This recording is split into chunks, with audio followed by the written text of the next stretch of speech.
All right. Well, listen, we predicted this, and then we fell off this. Then we came back onto Kyler Murray, and at the very end, the Arizona Cardinals did indeed go with Kyler Murray. Did they make the right move here, Nick?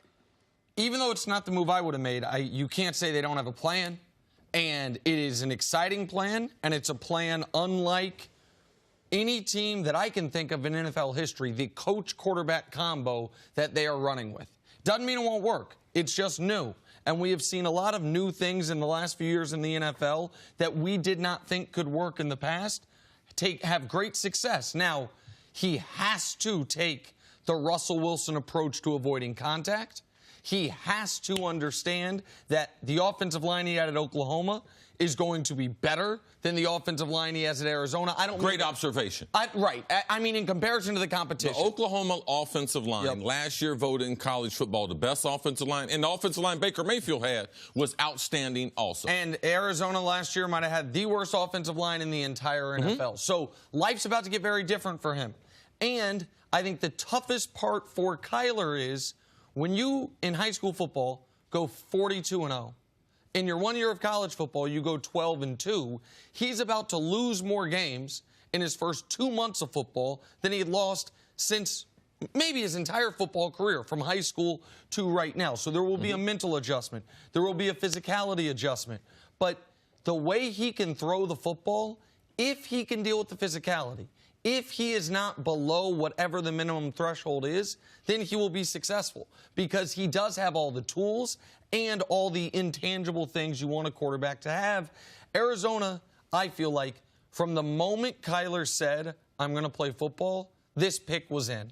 Everything else was, you're doing your due diligence, you're making sure, but this is where they wanted to go and where they ultimately always were going to go. We'll see what happens with Rosen, but I'm not going to sit here today and say this is a bad pick just because it's not what I would have done. There is logic to it, and there is an enormous upside to getting it right. The number one thing about selecting a quarterback in the first round is do you have conviction?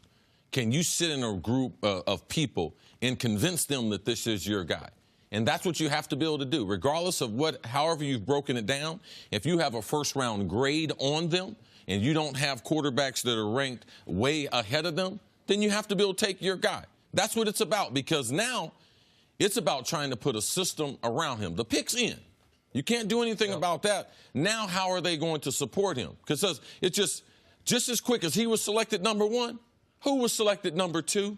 Nicky Bosa. Okay, and we just went over the defensive line with our staff. Dusty, our statistician, went over who they're going to have starting. For San Francisco. Oh, my goodness. DeForest Buckner, D. Ford, number 3 overall pick, Solomon Thomas from a few years ago. Right, so now they have to be able to support him and be able to protect him, and you have to make sure that regardless of how he performs early, that you have to be able to support him emotionally.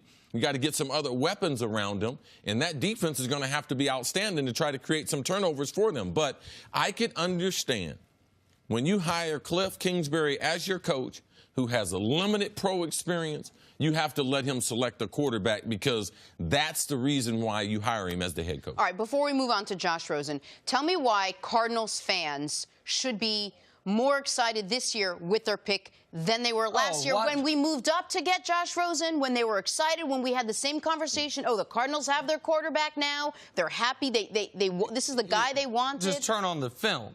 I mean, if you can convince yourself that he's not going to be too small, what you have is one of the most electric quarterbacks in college football history.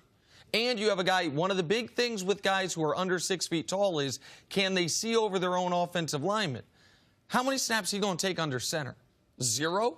I mean, they're going to have him in Cliff Kingsbury's offense, unless he adjusts what he does. He's going to be in the shotgun at least 80% of the time. So that's less of a concern. What C really made the point on repeatedly, and it made me look at his tape again, look at his highlights or his games again, is if you remove the running, if you remove the throws on the run, and you just look at him in the pocket, he is as accurate to all three levels as anybody we had in college football. Yes, he's still a first-rounder. Right. And so that's because my concern is at his size, we know all the mobile quarterbacks have to run less in the pros, but at his size, I feel like he's going to have to run a lot less, but his accuracy and his arm talent is still, that is what made him the #1 pick. My biggest concern is not his height or his size. My biggest concern is Cliff Kingsbury and the air raid offense. They've had a problem in college football, pass protection. They don't have the same regard for pass protection that we do in the NFL. That's the reason why Chip Kelly and some of these other offenses have failed. So I believe that Kyler is going to get hit. So for me, Cliff Kingsbury, he's going to have to convince me that he has put together a comprehensive system as far as protecting the quarterback, because Seattle, as much as they've tried to do, and they haven't done it by spending money on the offensive lineman, Russell Wilson is lucky to be at this stage of his career and not have sustained some significant injuries with the amount of running around and stuff he's had to do. I don't believe Kyler has the same body type as Russell, so I am concerned about that. All right, so the other part of this is that at the end of the night, Josh Rosen was still on this team. So if they do not make a move now, will go into the season with 2 quarterbacks. What does this mean for his future? Well, listen, if he does not get traded in the next 72 hours, if he doesn't get traded during the draft, then they will go into, I would imagine, training camp with him. They'll call it a competition. It won't be. And what they would hope, I would imagine, is that in the preseason, he looks really good. He looks like a more mature, more confident quarterback.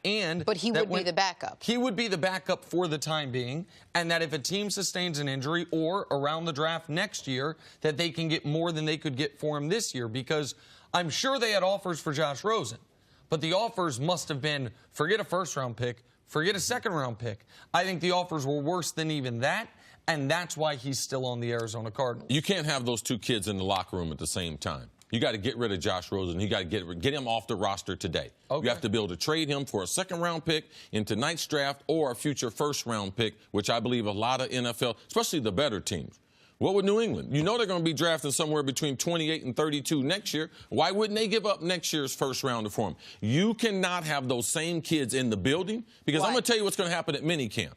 Josh Rosen will be so much better than Kyler, and Kyler will start to lose his confidence. So now as his teammates around him, how do you support the kid who was the #1 player in the draft when we have a kid who just drafted last year who we will see? Because he will be better. He's been in the league a year. He understands football better. He'll get rid of the football. His reads will be cleaner. So if you're going to support Kyler, you better have a hell of a running game. You better revamp that offensive line.